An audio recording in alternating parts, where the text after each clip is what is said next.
David menggendong putri kecil dan memeluknya erat. "Kalau begitu, berjanjilah padaku bahwa kamu akan cepat dewasa, sehingga kamu bisa menemukanku di masa depan." Putri kecil mengangguk dan berkata, "Aku berjanji." David masih ingin berbicara lebih banyak, namun panggilan telepon dari Dimas terus berdering. David tahu bahwa keluarga Sanjaya semakin dekat. Meski dia tidak ingin meninggalkan putri kecil, kenyataan memaksanya untuk melakukannya. Jadi dia membawa putri kecil kembali melalui jalan rahasia tempat mereka berasal dan meninggalkan putri kecil di jalan utama. Dia mengusap kepala kecilnya dan mencium wajah kecilnya. "Putri kecil, aku pergi sekarang." Putri kecil mengangguk patuh. Dia tidak menangis atau membuat keributan lagi. Dia bersikap seolah kepergiannya tidak mengganggunya sama sekali. David memaksa dirinya untuk memalingkan muka ketika dia mencoba pergi. Dia berbalik dan mengambil langkah maju. Di belakangnya, putri kecil mengangkat ujung panjangnya dan mengikutinya. Dia memiliki kaki yang panjang. Untuk setiap langkah yang diambilnya, putri kecil membutuhkan 2 atau 3 langkah hanya untuk mengimbanginya. Dalam beberapa langkah kemudian, David tidak tahan lagi. Dia kembali menatap putri kecil, dan ketika dia berbalik, putri kecil masih mengikutinya seperti bayangan yang terus-menerus. Saat ini, David sangat berharap bisa meninggalkan semuanya. Dia ingin tinggal bersama putri kecil dan melihatnya tumbuh dewasa, atau dia bisa membawa putri kecil bersamanya dan membawanya ke negaranya. Tapi dia tidak bisa melakukan semua itu. Apapun yang terjadi dan apapun ide yang dia punya, dia tidak bisa melakukan itu. Dia tidak bisa bertindak sembarangan. Negara adalah tanggung jawabnya. Karena dia berjanji kepada ibunya bahwa dia akan memikul tanggung jawab ini, tidak ada cara baginya untuk berhenti. Identitas putri kecil juga sangat terkenal.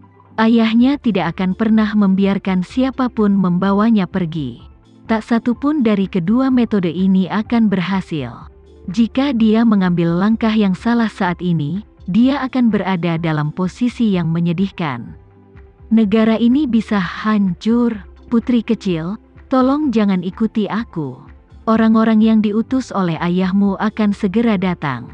David menjadi kaku dan mengabaikan putri kecil. Dia berbalik dan terus berjalan ke depan. Putri kecil tidak peduli. Dia mengangkat ujung gaunnya dan terus mengikuti di belakang kakaknya David. Setiap langkah yang diambil kakaknya David, dia akan mengejarnya dengan lebih banyak langkah. Dia terus mengejarnya. Tidak peduli apa, dia tidak mau berhenti. "Putri kecil, kamu harus mendengarkan apa yang aku katakan." Putri kecil terus mengikutinya. David menghentikan langkahnya lagi dan berbalik untuk mengingatkannya. "Kak David, aku ingin mengikutimu." Putri kecil mencoba meraihnya, tetapi ketika dia melangkah maju, dia tidak bisa menahannya sama sekali.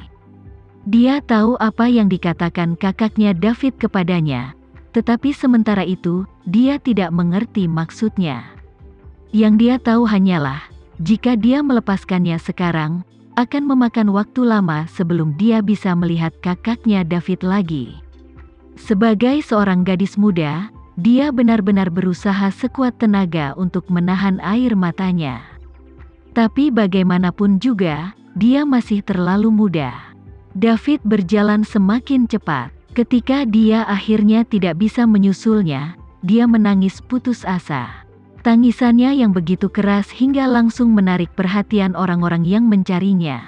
Ketika orang-orang itu datang, dia menyeka air matanya dan melihat ke arah di mana kakaknya David pergi, tetapi dia tidak ditemukan. Tanpa kakaknya David, putri kecil menangis semakin sedih. Tidak ada yang diizinkan untuk dekat dengannya. Dia terus menangis dan menangis, tanpa berkata apa-apa. Dia hanya menangis lebih sedikit ketika orang tuanya bergegas menghampirinya nanti. Putri Bramasta memeluk putri kecil dengan erat, dan dia terus mencium dan membujuknya. "Sayang, kenapa kamu begitu sedih?" Katakan padaku, apa yang terjadi?" Putri Bramasta tidak tahu apa yang terjadi, tapi Randy tahu. Ketika dia mengetahui bahwa Dimas juga ada di pulau itu, dia langsung tahu siapa yang membawa pergi putri kecil. Karena dia tahu siapa yang membawa pergi putri kecil, dia mengira orang itu tidak akan pernah menyakitinya juga. Oleh karena itu, dia ingin menyeret Putri Bramasta pergi untuk melanjutkan malam pernikahan mereka. Anehnya, begitu dia menyebutkan permintaan ini, Putri Bramasta langsung berselisih dengannya. Anak mereka hilang, dan dia tidak hanya tenang, dia masih memikirkan hal lain.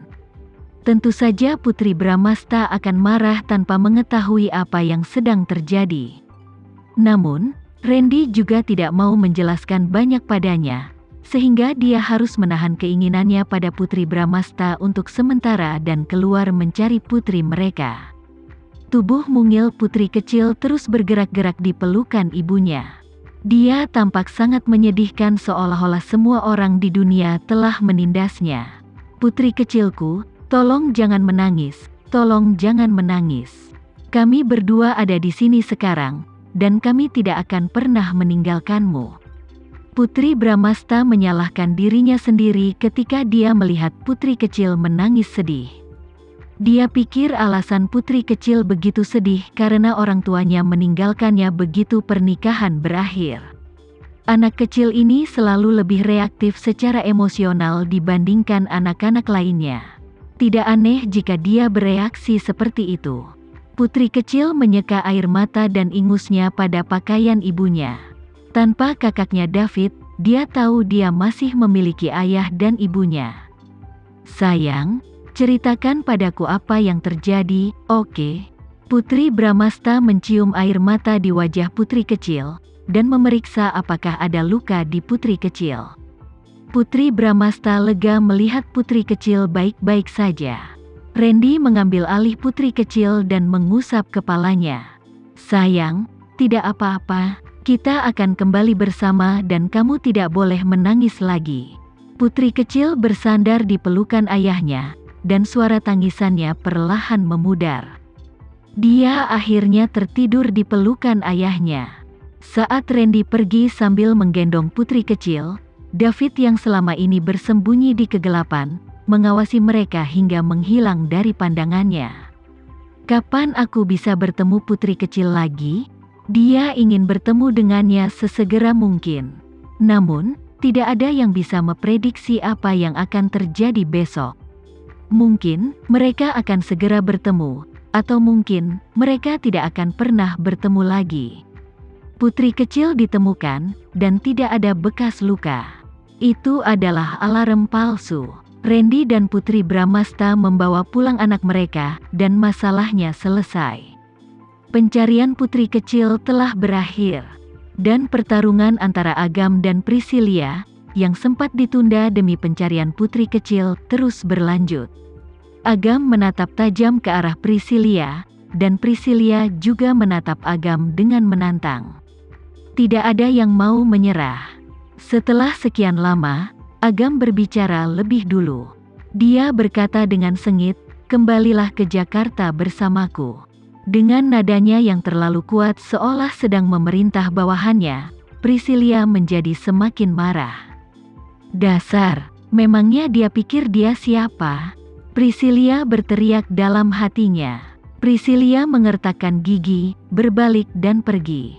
Begitu dia melangkah maju, Agam menariknya ke belakang dan berteriak, "Priscilia, berhentilah sebelum kamu melangkah terlalu jauh." Dia telah mengambil langkah mundur, dan menurunkan egonya beberapa tingkat.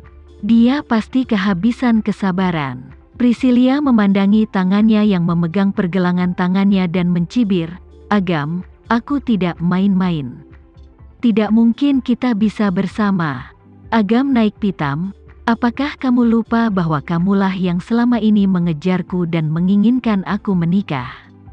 Lalu bagaimana sekarang? Aku sudah menerimamu dan sekarang kamu ingin melarikan diri?" "Priscilia, berhentilah bermimpi. Jika kamu ingin melarikan diri, aku akan mematahkan kakimu." Priscilia tersenyum dingin dan menjawab, "Aku akui selama ini aku mengejarmu, tapi aku juga punya harga diriku sendiri. Aku tidak ingin orang brengsek sepertimu." Priscilia menyebutnya brengsek dan berulang kali mengatakan bahwa dia tidak menyukainya. Dia tidak menginginkannya lagi. Saat Agam melihat mulutnya yang mengoceh, dia berjalan ke arahnya dan menekankan tangannya ke mulutnya. Dia tidak ingin mendengarnya berbicara.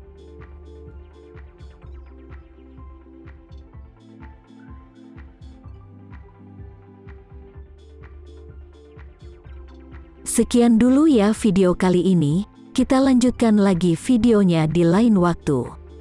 Oh iya, bagaimana menurut kalian? Semoga bisa sedikit menghibur kalian semua. Untuk teman-teman yang baru nonton, jangan lupa subscribe ya, hehehe. Dan kalau teman-teman ada yang ingin gabung langganan, bisa langsung gabung saja untuk dapat fitur yang menarik dan sedikit membantu Mimin. Terima kasih banyak sudah menonton, sampai jumpa lagi, bye.